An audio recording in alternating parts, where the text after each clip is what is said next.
He's one of the hottest sounds in reggae music right now, and your chance to see him is this weekend right here at the legendary Yoshi's in Oakland. Joining me now with more on his musical career is artist Jordan T. Jordan, thank you so much for joining us here on Live in the Bay.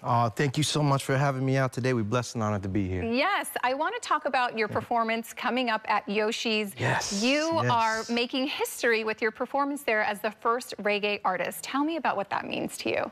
Wow, when I first heard that news, I was obviously humbled because I seen the list of amazing legends that have played at this, amazing venue. And, to be a part of that and to be in the circle of all these legends, I'm just blessed and honored. Yeah, I know. I'm pretty surprised that you're actually the first, so that's incredible. Congratulations to you. Thank you. What can people expect at your show?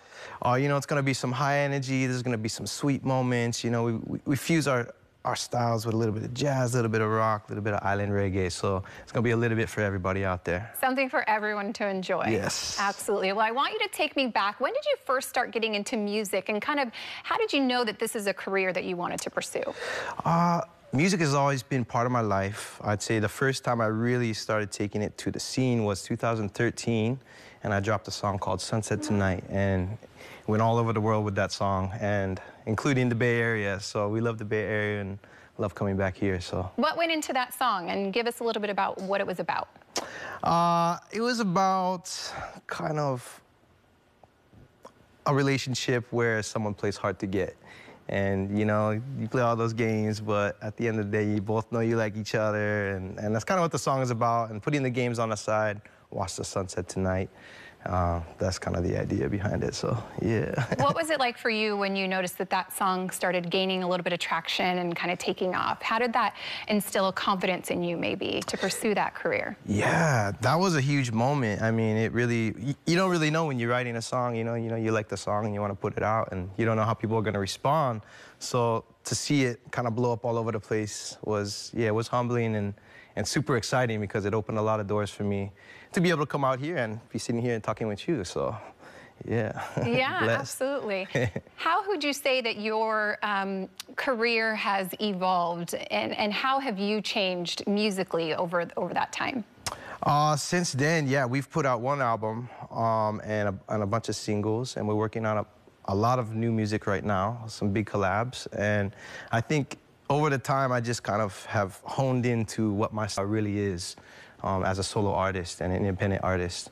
And to represent the island culture, that we come from, and we got the islands in our blood, so we got to bring it to the rest of the world and bring some hope and some love and some aloha spirit to the rest of the world. Yeah, that's what it's about. So, how would you describe your sound? Because it is different, I think, than traditional reggae. So honing in on that sound, how would you describe it?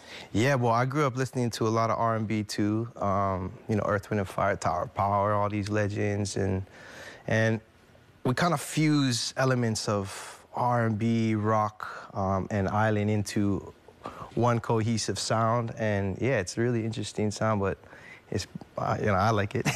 You like it. I think a lot of people are liking it because, as you've been described, you're one of the hottest names right now in reggae. Wow. So, right what does that mean to you to hear that, based on everything that you've done in your career and kind of where you're at now? What does that mean to you?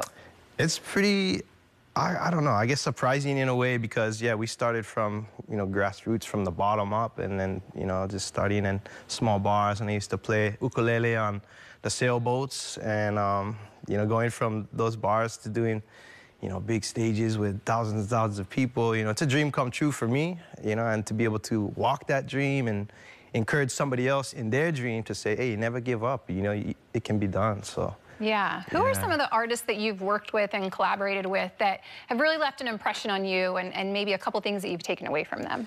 Ooh, some of my favorite artists. I mean, recently we just saw Third World is a band, one of the OG reggae bands, Third World, and J Boog is another artist that's been an inspiration to us, and Fiji is the king of island reggae music, in Polynesia, and just to name a few, What are some lessons or maybe ideas that you've taken from them when you were able to work with them?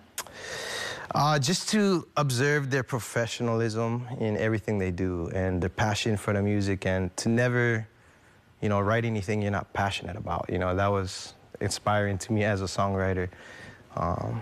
Yeah, if you're passionate about it, then it's going to come through in your music, and people are going to feel that, and that's what they're going to connect to, right? Absolutely, exactly. That's spot on. Speaking of connecting to you and your big performance here at Yoshi's in Oakland, one more time, the details of where people can catch that. Yes, you can catch the details. Tickets are at jordantmusic.com on my website, or my social medias. You can go at Jordan T Music, you know, Instagram, Facebook, all that. Spotify, Jordan T Music, iTunes, Amazon, all of it. So, what are you most looking forward to about that performance and being here in the Bay Area at such a legendary venue? Probably, I'm looking forward to eating there. The food, it always comes back to the food. You already know, you know, we're huge fans of getting the top shelf food wherever we go, and I heard the food's really good, so I'm excited for dinner, and excited to just share the stage at that venue. It's just a lot of legends been there, and the sound system I heard is amazing. So yeah, it's exciting. Yeah, I know it's going to be a good time. Now, before we came on, you mentioned you're working on a little bit of new music. So what can people look forward to with that new music? Yes, well, it's been a while since we've dropped a handful of songs. We just recently dropped a single called "I Feel It Could," and that's out on iTunes and Spotify. Everything, you can get it now. We dropped that a few months ago. But yeah, right now we're working on collabs. So we've got a couple big name collabs that we're in the works with. I can't say it now, but yeah, we're working on some projects. So new music is coming, some freshness, Awesome. That's a teaser. People are going to have to follow you to stay in the know and be the first to know who those new collabs are going to be with. Yes. Well, Jordan, I just want to, before I let you go, I have one more question. Anyone that is pursuing this career and just hoping to, you know, make this their dream, make it happen, what are some words of advice that you would have for them? You know, it's not an easy road, you know, but if you work hard and you stick to your guns, you can make them happen. And don't give up. That's the main thing. You can get knocked down a couple times, but never give up. Always get up. Awesome. Jordan, well, thank you so much for joining us here on Live in the Bay. I know that you're going to have such a fun time when you perform here at Yoshi's. Yes, so thank you. I'm excited. Marlos, thank you again for having me.